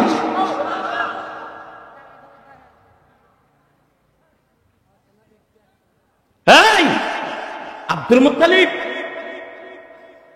তার বড় ছেলে হারিসকে বললেন, হারিস আব্বা, হাজাল আব্বা, মুখাইদ আব্বা, আবু লাহাব আব্বা, বেঈমানের কাবা দেখতে যাবি, বেয়াদবি করবি না, শুধু আর কাবাটা ভিজিট করে আসবি, আর এক ফোঁটা চোখের পানি ফেলাইয়া আল্লাহর কাছে কাইন্দে বলে আসবে, আল্লাহ তোমার কাবার সাথে টিক্কা লাগাইয়া অহংকার করে যে কাবা বানাইছে ওর কাবা ধ্বংস করে দাও। আব্দুল মুত্তালিব এই দোয়া করতে বলছে। আবু জেহেলের মাথার মধ্যে তো শয়তানি, খুব রাগী মানুষ। আবু জেহেল গেছে কাবা দেখতে, যাইয়া দেহে পুরা কাবাটা স্বর্ণের ইটা দিয়ে বানাইছে, পুরা গেলাপটা কালার ভিতরে আবার স্বর্ণের সুতা দিয়ে বিভিন্ন ধর্মের জিনিসগুলো মূর্তি লাগায় রাখছে। আবু জেহেল দূরের থেকে দেখিয়া বলতেছে, এইটা কি আপনার কাবা? কয় হ্যাঁ। এত জোরে আওয়াজ দিবেন, আপনার জীবনে কোনোদিন আওয়াজ দেন নাই। আব্রাহা বলে, আপনারা কি বাক্কা শহর থেকে এসছেন? আবু জেহেল বলে, জানেন আমাকে বাক্কা শহরের প্রেসিডেন্ট আব্দুল মুত্তালিবের বড় ছেলে উনি হারিস। হারিস আব্দুল মুত্তালিবের ছেলে? হ্যাঁ। এটা হলো নিজের ছেলে মুকাইদ। বেঈমান 9টা ছেলের কথা শুনে খুশিতে বাপ বাপ, আব্দুল মুত্তালিবের ছেলেরা আমার কাবা দেখতে আসছে, আমার চাইতে আর দামি কে আছে? আবু জেহেল বলে, আমি কিন্তু আব্দুল মুত্তালিবের ছেলে না, আমি ওনার চাচতো ভাইয়ের ছেলে, আমার নাম আবুল হেকাম। শুনেন, যদিও আমি তার চাচতো ভাইয়ের ছেলে, আমার নাম আবুল হেকাম, কিন্তু আমি এবং 9 জন সহ 50 জন যুবক যে আপনার কাবা দেখতে আসছে, আমি কিন্তু ওদের আমির সাহেব। মেয়া বন্ধ এখন কই লাগে, এখন কি দিন ইসলাম আছে না? আপাতত ধরে নাও, আমি না শুনতে বলছি আবু জেহেলের জীবনের সবচেয়ে ভালো কাজ এটা বলতেছে। আমরা 50 জন আইছি, এই 50 জনের আমির কিন্তু আমি। আবু লাহাব বললে, আপনার কয়টা লাগবে তাই বলেন। আব্রাহা বলে দিল, কয়টা মেয়ে লাগবে খেদমতের জন্য? এবার আওয়াজ দিয়ে আবু জেহেলের জীবনের সবচেয়ে ভালো কাজ এটা। তাফসিরের প্রত্যেকটা কিতাবে পাবেন, তাফসিরে মুজহির, তাফসিরে মারুফুল কোরআন, তাফসিরে উলুমুল কোরআন, তাফসিরে মাযহারি, একই কথা। আবু জেহেল একটা কথাই বললেন, আমার মেয়ের খেদমত লাগবে না, আমি সারা রাত আপনার কাবার মধ্যে বইয়ে বইয়ে ইবাদত করব। সুবহানাল্লাহ দরকার নাই, নাউজুবিল্লাহ দরকার নেই, চুপ করে বইতে। কারণ এখানে কিচ্ছু করা যাবে না। শয়তান তো আবু জেহেল, ও এক শয়তান, ও এক শয়তান, বুঝেন নাই? কিন্তু আর জীবনে ভালো কাজ হলো এইটা, যখন আমি বলতে কই তখন বলবেন, ঠিক আছে? বলে সারা রাত আমরা 50 জন আপনার কাবার ভিতরে ঘুমাবো, আমরা রেস্ট হাউসে হোটেলে যাব না, কোন নারীর খেদমতের দরকার নেই, আমরা নারীর পাগলে লেগে আসি নাই, আমরা আসছি তোমার কাবাটা ভিজিট করতে। আমাকে কাবা জাতির পিতা ইব্রাহিমের বানানো, ইন্না আউওয়ালা বাইতি উজিয়া লিন্নাস লাল্লাযী বিবাক্কাতা মুবারাকা ওয়া হুদাল লিল আলামিন। আমাকে ঘরটা সারা দুনিয়ার মাঝখানে, এই ঘরটা আমাকে হেদায়েতের জন্য আল্লাহ বানিয়েছে, অতএব এটার আমরা সম্মান করি। তোমার ঘরটা দেখতে আইছি, দেখি আমাগোটার মধ্যে আর তোমারটার মধ্যে পার্থক্য কি? আমাগোটা ইব্রাহিম আর ইসমাইল বানাইছে কাবা ঘর বানাইছে পাথর দিয়া, আর তুমি বানাইছো স্বর্ণ দিয়া। আমাকে গিলাপটা হলো কাপুরের, তোমারটা হলো স্বর্ণ আর রূপা। তোমার কাবার মধ্যে আমরা আব্রাহার দামি দামি খাবার, উট আস্তা জবাই দিয়া বাবা পাকাইয়া ভুনা করিয়া বিভিন্ন রং বেরঙের খাবার পাকাইয়া আব্রাহার বানানো কাবার চত্বরে বাজান বড় বড় মেহমান খানার আয়োজন করল। আবু জেহেল খায় আর মুকাইদ রে বলে, হুজুরের চাচা 3 নম্বর চাচা মুকাইদ কে বলে, হারিস কে বলে, হাজল কে বলে, আবু লাহাব কে বলে, ভাইজান বেঈমান আদর করে খাওয়াইতাছে। বেঈমানের জাল উঠাবো রাত 10টার পরে। শয়তান তো শয়তান, ঠিক না বেঠিক? বাজান্দি কাবার মধ্যে 50 জন গোল হয়ে ঘুমাইছে। ডাইরেক্ট সূরা ফিলের তাফসীর দেখে নেবেন উলামায়ে কেরাম।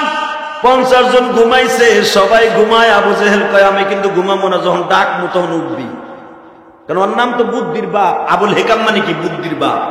তো হুজুরের বড় চাচা হাজেল কইতেছে, এই আজকে কি বুদ্ধি পাকাইছো? কয় বুদ্ধি একটা পাকাইছি, খালি দেখবি।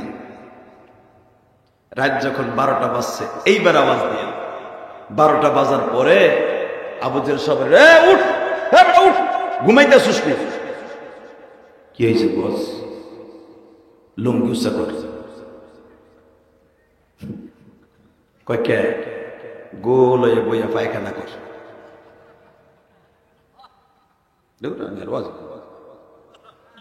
এইখানে কিছু বানালে আল্লাহ আকবার জোরে কোন যায় না?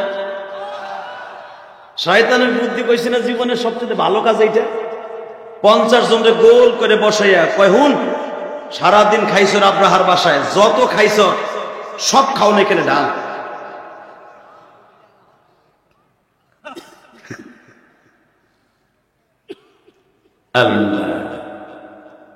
ওর দেশের খাওন আমাদের পবিত্র মাতৃভূমি বাক্কা শহরে নিয়ে যাবে, এটা হতে পারে না।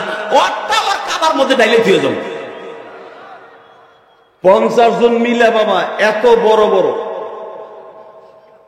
সারাদিনের খাওন, বুঝছেন? কেউ 1 কেজি, 1.5 কেজি, 2.5 কেজি বলতে ফেলছে। বুঝছেন তো কি ফেলছে, বাকি কথা কই লাভ নেই। ফেলনের পরে পায়খানা প্রস্রাব করে পুরা কাবার নান্ডি বেষ্টি করে দিছে। এবার আবু জেহেল কইতেছে, শোন এখন বেরোবি নাকি ফজরের আগ দিয়ে বেরোবি? কয় হুন এখন তো রাস্তাঘাট চিনি না, ফজরে আজান দিলে বাক মনে, তখন তো আর আজান মাজান ছিল না। আল্লাহু আকবার জোরে বলতে পারেন না? বলতেছে পশু পাখি যখন কিচির মিচির আওয়াজ দেবে তখন মনে করব পূর্বাভাস হচ্ছে, একটু পরে পূর্ব গগন থেকে সূর্য উদিত হবে। কথা ঠিক না বে ঠিক? রক্তিম লালিমা সারা পৃথিবীতে ছড়িয়ে পড়বে। এটা আবু জেহেল বলতেছে একটু পরে আমরা যাব, এখনো সূর্য উদিত হওয়ার টাইম হয় নাই, আওয়াজ দেয় নাই, কিচির মিচির আওয়াজ হয় নাই পাখিগুলির। অতএব একটা কাজ কর, আপাতত সাইবে সুইবে থাক। কয় যে আজ্ঞা থুলাম এখানে কেমন ঘুমানো? কথা খাড়ায় থাক। ঠিক বাইরে হবার আগে এবার একটা ইন্টারেস্টেড, বাইরে হওয়ার আগে কয় আর একবার একটু পায়খানা করে। কয় বেটা পেট কিলিয়ে কয় কুটা মুইটা কর। আবারও করছে। আল্লাহু আকবার জোরে বলেন তো। বসন্তে 2 বার করার পরে এবার আবু জেহেল বলে, গাড়তি মুস্কা নিয়ে দৌড় মার। ওর ঘরের মধ্যে যা কিছু স্বর্ণের আছে সব গাড়তির মধ্যে ভর। বেঈমানের যতগুলা স্বর্ণের দামি দামি পুতুল আছে সবগুলা বস্তার মধ্যে ভর। বাদাম শয়তানের মাথার মধ্যে শয়তানি সব লয়ে যখন 50 জন ঘোরার পরে সওয়ার হয়ে রওনা দিছে। সকালবেলা আবার দেখেন কি করছে, বাহির দিয়ে তালা মাইরে থুয়ে গেছে। বেঈমান সকাল 8টার সময় আসছে, মেহমান গুলো মসজিদে ঘুমাইলো। দেখি না অবস্থা কি হইল।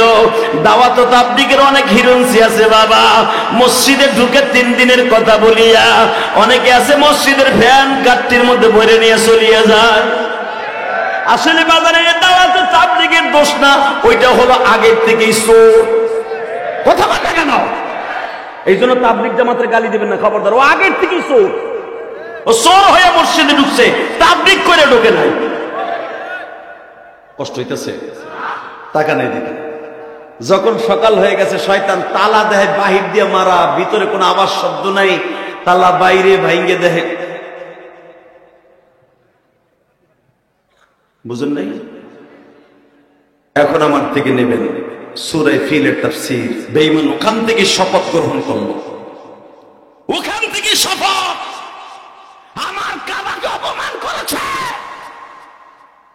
আমি বাইতুল্লাহ অর্থাৎ বাক্কা শহরের সমস্ত কাবাকে এবং কাবাকে আমার হাতির সুরের সাথে বেঁধে আমি কাবাঘর ভেঙে ফেলব। আরো জোরে কর, আরো জোরে। পারছে? অহংকারী জালিম পারছে?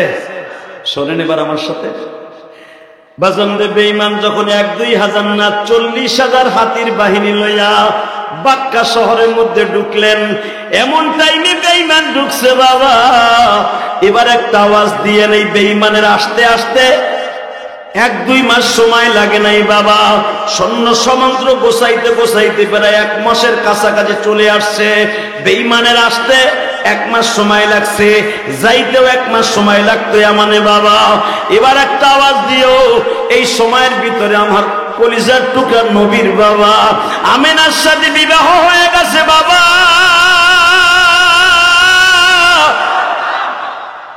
আমার বিশ্ব নবী মায়ের পেটেও চলে গেছে বাবা। নবী আর আসতে দুনিয়ায় 50 দিন বাকি আছে।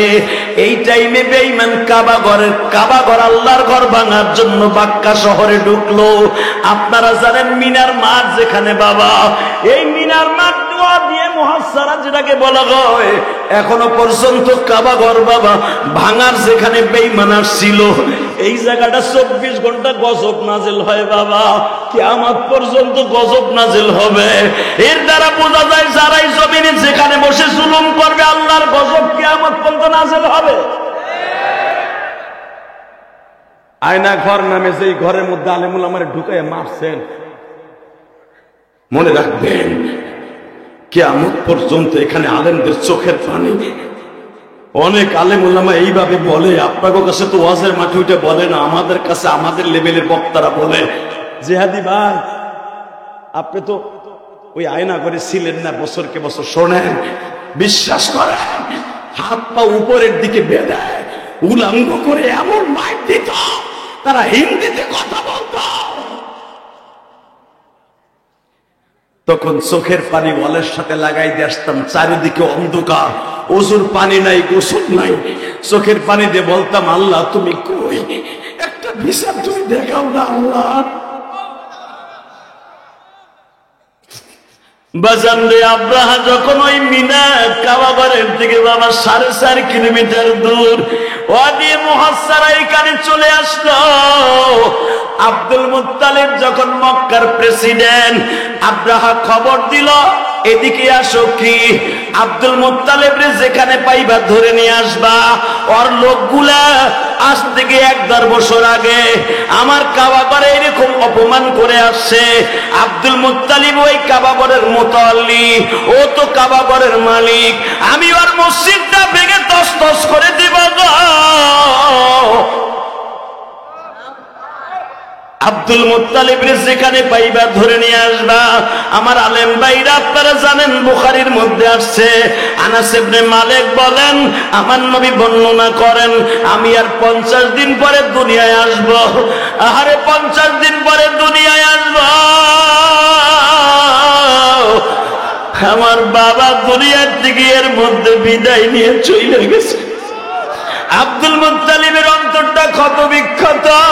সবে মাত্র আমি আমিনারে বিবাহ করাই নিয়ে আসলাম, এর ভিতরে আমার 10টা 16টা ছেলে মেয়ের মধ্যে আমার 7 নাম্বার ছেলেটা মারা গেল।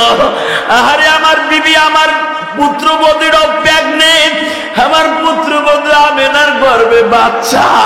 এই মুহূর্তে বেঈমান দামামা বাজায় দিছে। আব্রাহা বলে কাবা ঘর ভেঙে ফেলবে আগামী কালকা। আব্রাহার সৈন্য সামন্ত বাক্কা শহরে ঢুকছে বাবা। ঢুকিয়াই দেখে আব্দুল মুত্তালিব বাড়িতে নাই। আব্দুল মুত্তালিবের গোলাম মারিয়া, কাজের বুয়া মারিয়া বাবা 50টা উট লয়ে চলে গেছে মিনায়। আব্দুল মুত্তালিব যখন বাসায় আসছে, ও আমার সিরাজগঞ্জ তারাশের ভাইরা, দীপ্ত কণ্ঠে এখন আওয়াজ দিবা, জীবনে কোনোদিন এত জোরে আওয়াজ দাও নাই। আমার মাবুদের কোরআনের ডাইরেক্ট তাফসীর আব্দুল মুত্তালিব বাসায় আসিয়া শুনতে পাইলেন, মা আমেনা আমার নবীকে পেটে রাইখা দরজার চৌকাঠ ধরে কাঁদে আর বলে, আব্বা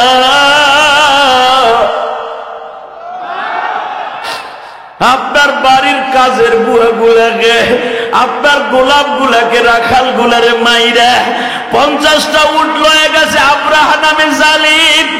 আব্দুল মুত্তালিবের চোখ গুলা বড় বড় হয়ে গেছে। 9টা ছেলেরে লাভ দিয়ে দাঁড়ায় কয়, বাবা তাড়াতাড়ি কাপড়ের কাপড় মাথায় বাঁধ, মাথায় বাঁধ, মাথায় বাঁধ, মাথায় বাঁধ।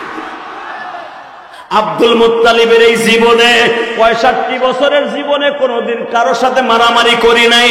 আমি আমার সন্তানদের নাথিয়াল বানাই নাই।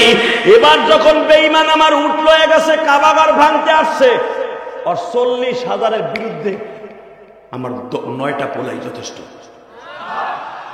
জোরে জোরে জোরে জোরে জোরে জোরে জোরে। সূরা ফিলের আলোকে আমার বাপের বানানো কথা না। আব্দুল মুত্তালিব বলে, বৌমা তুই ঘরে থাক, মা মারহাবা বলেন। আরো জোরে, আরো জোরে। এবার আমার দিকে তাকান, এ সাদুর আল্লাহ ভাই, ও ছেলেটা দিয়ে আসতে চাইতেছে, আল্লাহ আমার মাইরে কবুল করুন। জোর করে আমি ছেলেটারা তোমার কোলের মধ্যে ঘুম পড়াই রাখো না দাদা ভাই। মাশাআল্লাহ, আল্লাহ আমার বাইরে কবুল করো। জোর করে আমিন। আর মাত্র কথা বলবো 10 মিনিট।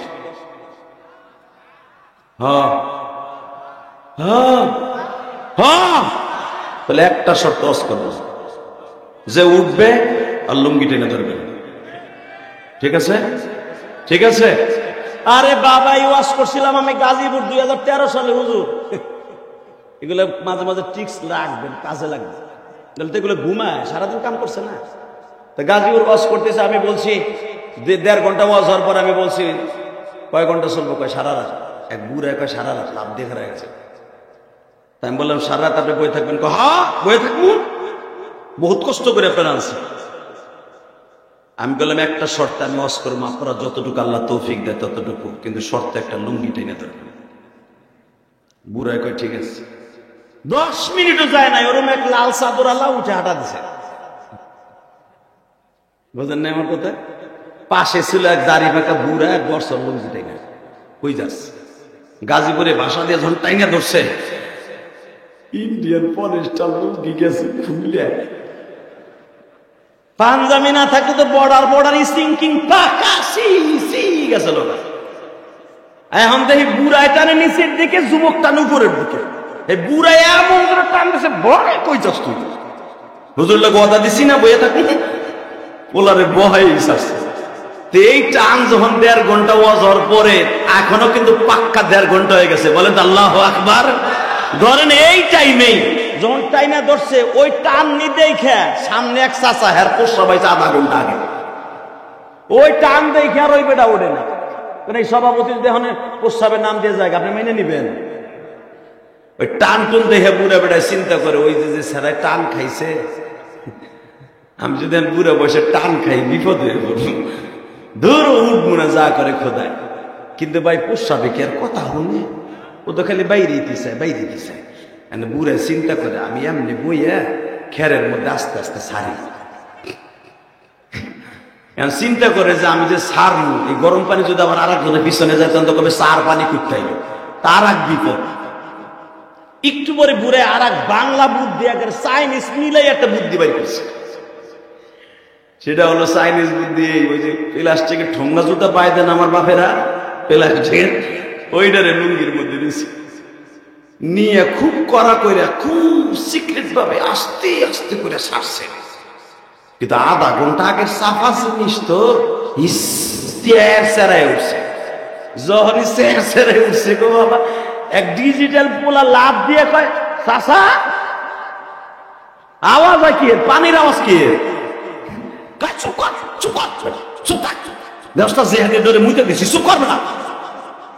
ওই কি আর ডিজিটাল শোনে, ও কি আর চুপ থাকে?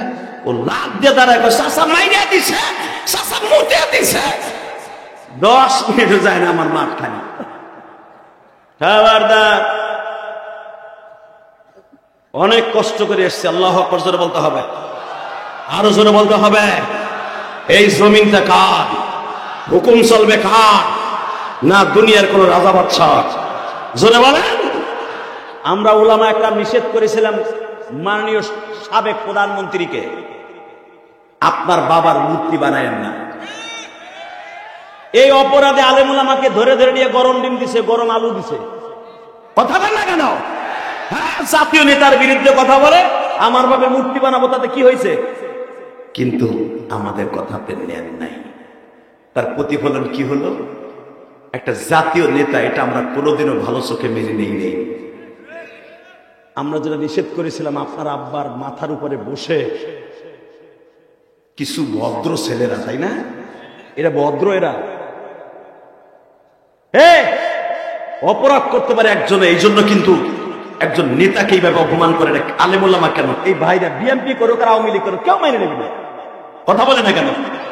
কিন্তু আপনি একটু চিন্তা করে দেখেন, সাবেক মাননীয় প্রধানমন্ত্রী, আমরা যেটা নিষেধ করেছিলাম, আমাদের নিষেধ মানেন নাই, আমাদেরকে অপমান করেছেন। কিন্তু আমাদের অপমানের সাথে কোটি কোটি গুণ অপমান আপনি অন্তরে অনুভব করেছেন। আরে তোর মাইক রে, আরে তোর মাইক। একসাথে বলতে হবে, এই বাদশা আব্রাহা অহংকারে গাম্ভীর্যতায় যখন আব্দুল মুত্তালিবের উটগুলো ধরে নিয়ে গেল, আব্দুল মুত্তালিবকে না পেয়ে আব্দুল মুত্তালিবের একটা কায়দায় কুলিয়া জানা ছিল, এ ভলান্টিয়াররা, আর কোনো দায়িত্ব তোদের নাই, সবাই মাঠে বস। সব ভলান্টিয়ার গুলো মাঠে বসবে এখন। আল্লাহু আকবার জোরে বলেন তো। ভলান্টিয়ারের সমস্ত ছেলেগুলো মাঠে বসবে, ওইগুলা গেলে হুদা মেলার মধ্যে দিয়ে খেলা খাইতেছে। তোমাদের ই কই, ওদেরকে সব মাঠে বসাই দাও, এখন তোমাদের আর কোনো কাজ নাই, সব মাঠে বসো। ওইখানে বসে কুসুর কুসুর কথা কইতেছে, সব মাঠে বস। আল্লাহ কবুল করেন, জোরে করে আমিন। কষ্ট হইতেছে বাবা, শুধু আমার দিকে তাকাবেন, এই জমিনের মালিককে। আরে আল্লাহ দেখেন কি পারে। আব্দুল মুত্তালিব বলে, বৌমা আমেনা, জি আব্বা। ওমা আব্রাহা তো আমার উট নিয়ে গেছে, মা তুই তো আমার বললি, এখন বল আমি ওর কাছে যে কি বলবো। কেন আব্দুল মুত্তালিবের জানা আছে, আমিনার পেটে যিনি আসেন উনি দোজাহানের বাদশা। জোরে জোরে জোরে জোরে জোরে জোরে জোরে জোরে জোরে জোরে জোরে। কারণ আমিনা বৈঠকখানায় গেলে পুরা ঘরটা আতরে ঘেরানো হয়ে যায়।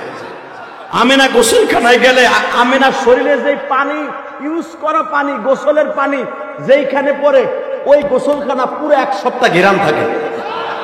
আমিনা যেই গিলাসে পানি পান করে, আমার দিকে তাকান, আমিনা যেই গিলাসে পানি পান করে, আল বিদায় ওয়ান নিহায়া কিতাবে দেখবেন, বানানো কথা আমি বলি না, কারণ আমার কথা রেকর্ড হয়। আমিনা যেই গিলাসে পানি পান করে, আমার নবীর কলিজার টুকরা মা, ওই গিলাস এত ঘেরান হয়, ওই গিলাসে কেউ পানি পান করলে তার রোগ ভালো হয়ে যায়। আমি আবার বলছি, আমার নবীর মায়ের প্রশংসা শুনে যান আল্লাহু আকবার বলবেন, আপনার মা কবরে ভালো থাকবে। পৃথিবীতে কোন মহিলাকে আল্লাহ এরকম ধাতু দিয়ে বানায় নাই, আমার নবীর মাকে সেই সিস্টেমে আল্লাহ বানাইছে। আমেনা শরীর থেকে এত ঘেরান আসতো, আমেনাকে আশেপাশের মেয়েরা বলতো, যখন আমেনা কাবা ঘরে ঢুকতো নবীরে পেটে নিয়ে, তখন কাবা ঘরে যত মহিলা থাকতো সব মহিলাগুলো বলতো, আমেনা তোমার স্বামী নাই, তুমি নারী বিটি, তুমি এত দামি আতর ইউজ করো কেন? কারণ ওই জামানায় স্বামী মারা গেলে আতর ব্যবহার করা জায়েজ থাকতো না, ওই জামানায় নিয়ম ছিল। সবাই আব্দুল মুত্তালিবের কাছে অভিযোগ করলো, তোমার পোলা গেছে মরিয়া, তোমার পোলার বউ এমন আতর ব্যবহার করে, সারা দুনিয়ার মানুষ পাগল হয়ে যায়। আব্দুল মুত্তালিব অভিযোগ শুনে বললেন, বৌমা তুমি আতর কোথা থেকে আনো, বলো কোন বাজার থেকে? আমেনা বলে, আব্বা আতর তো একদিন, 2 দিন, 3 দিন থাকে আতরে ঘেরান। আব্বা আতর কি মাসকে মাস থাকে? আপনি কি জীবনে দেখছেন আমি কোনো দোকান থেকে কোনো আতর কিনছি? না আব্বা, আসলে আতর আমার না, আমার পেটে যিনি আছে ওনার বরকত।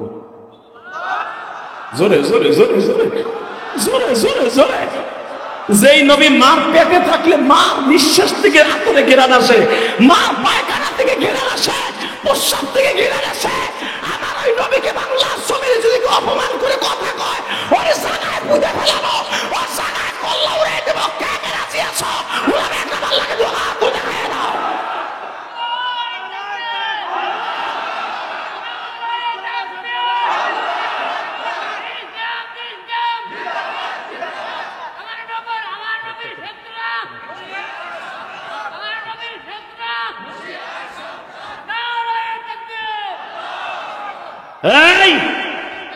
এই কথাটা কিন্তু সবার বলা উচিত ছিল। আমার নবীর শত্রুরা বলেন বলেন বলেন, আমার নবীর, বিশ্ব নবীর অপমান। জোরে বলেন, বিশ্ব নবীর অপমান সইবে না রে মুসলমান। লিল্লাহে তাকবীর। এরপরে যদি আমি নবীর পক্ষে আওয়াজ দিতে বলি, ঠিক এই কথাগুলোই বলবেন, আমার নবীর অপমান সইবে না রে সিরাজগঞ্জের মুসলমান। 100 ডাইরেক্ট 100 ইনশাল্লাহ। মা, আব্বা, ওমা, আব্বা আমি আব্রাহার কাছে যাব, কোন সিস্টেমে গেলে আমি বিজয় হব তুমি আমাকে বলে দেব।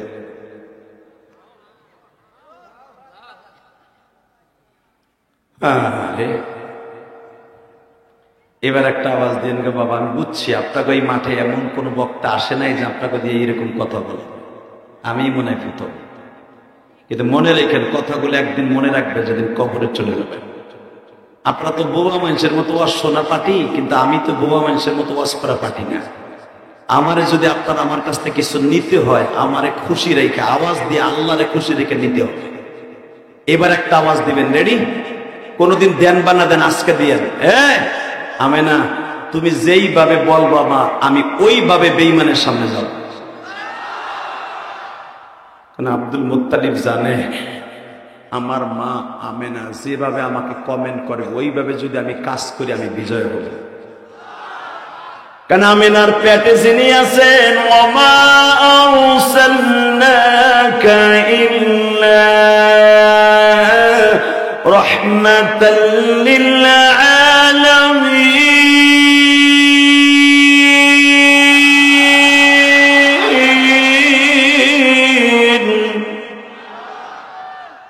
আব্দুল মুত্তালিব জানে। এখন আমেনা কি বলে, মহিলার গোষ্ঠী ওয়াজ বুঝালন। আমি শুনছি পুরুষ থেকে মহিলা বেশি। ওয়াজ বুঝালন, একটা মেয়ে কিভাবে দেখেন পুরুষে কমান করে। মক্কার প্রেসিডেন্ট আব্দুল মুত্তালিবকে বলে, আব্বা আপনি আব্রাহার কাছে যাবেন, ও 40,000 হাতি লই আইছে কাবা ভাঙতে। ওর হাতি দেখা আর মানুষ দেখা আপনি ভয় পাবেন না। জোরে জোরে জোরে জোরে জোরে জোরে, বরঞ্চ ওর সামনে সিংহের মতো গর্জন দিবেন। ওর সামনে মাথা নত না করে বলবেন,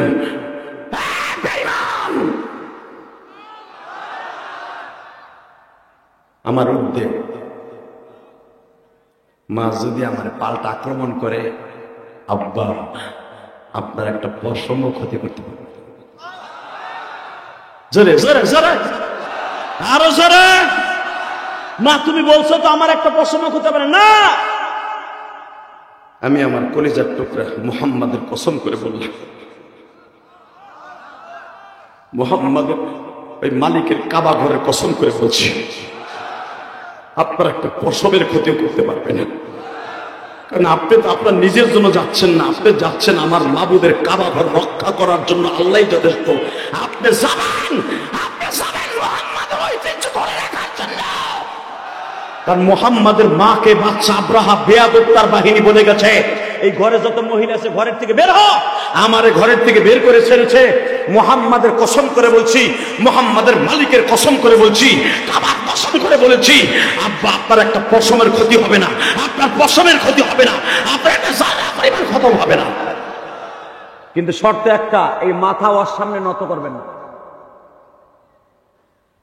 ঠিক আছে মা, আমি যাই। এবার আওয়াজ দিয়ে চোখের পানি ফেলেন, কি কইছে আপনার গুনাহ মাফ হবে না? আমি বললাম আপনার গুনাহ এখনই মাফ হয়ে যাবে। আরো জোরে বলেন তো বাবা, এখনই আপনার গুনাহ মাফ হয়ে যাবে।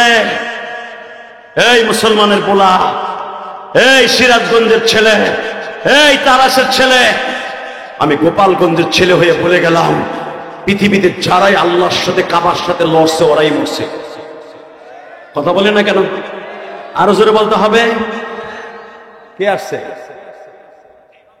আল্লাহ কবুল করেন আপনাদের। থানার মানে ইনসার্ট সাহেব আসছে। এই মুসলমানের সন্তান, শুধু এবার একটা আওয়াজ দিয়ে বলবেন, এই জমিনের মালিককে। ওই আল্লাহ আছে না? তাকাবেন আমার দিকে, আর কোন দিকে নয়।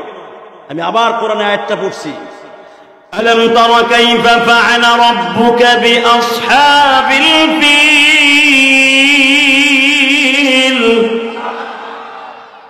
আলাম ইয়াজআল কাইদাহুম ফি তাদলিল।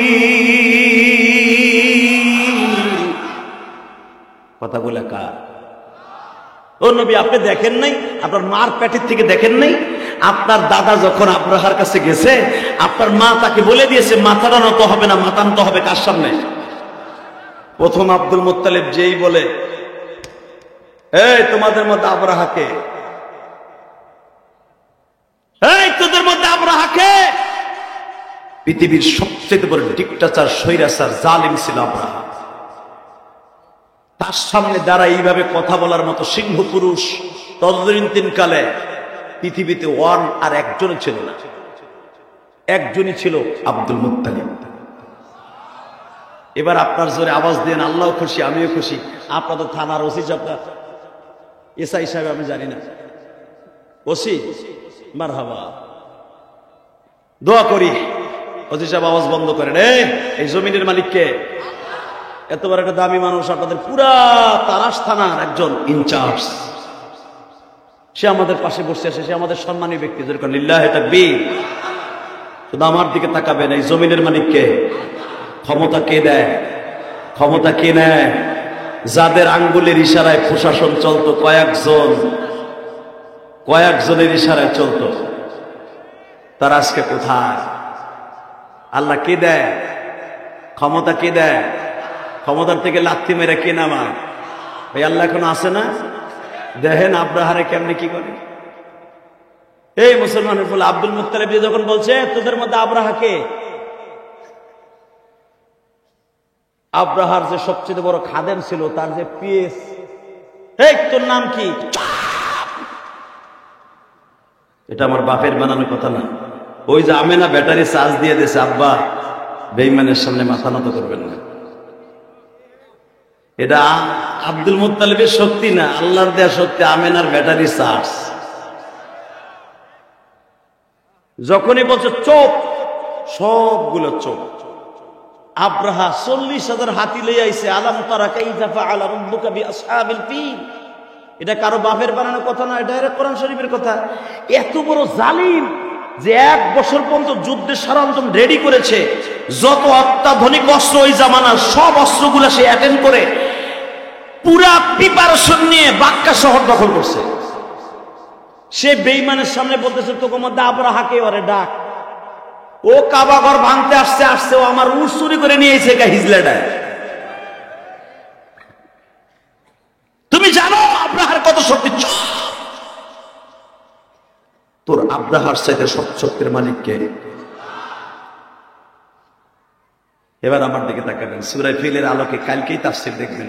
আব্রাহা যে কোনোদিন কারো সামনে নমনম করে কথা হয় না, সে আব্রাহা খুব বাচ্চার মতো এসে আব্দুল মুত্তালিবের কাছে এসে বলতেছে, আপনার কোন সমস্যা? তুই কি আমার চিনিস না? আমি বাক্কা শহরের প্রেসিডেন্ট, আসলে আপনাকে কষ্ট হয়ে গেছে, আমারও 2.5 ঘন্টা হয়ে গেছে। বেঁচে থাকলে আবার আসবো। আসেন তওবা করে আস্তাগফিরুল্লাহ। 4 ঘন্টা? তুমি দিয়ে একবারও কি কইছো কিনা তা আল্লাহই জানে। রেডি? হ্যাঁ, বলতেছে আমি পৃথিবীর কারো ইন্ধনে আসি নাই, কাবাঘর ভাঙার জন্য তুমি এসছো, এটা তোমার ব্যক্তিগত ব্যাপার।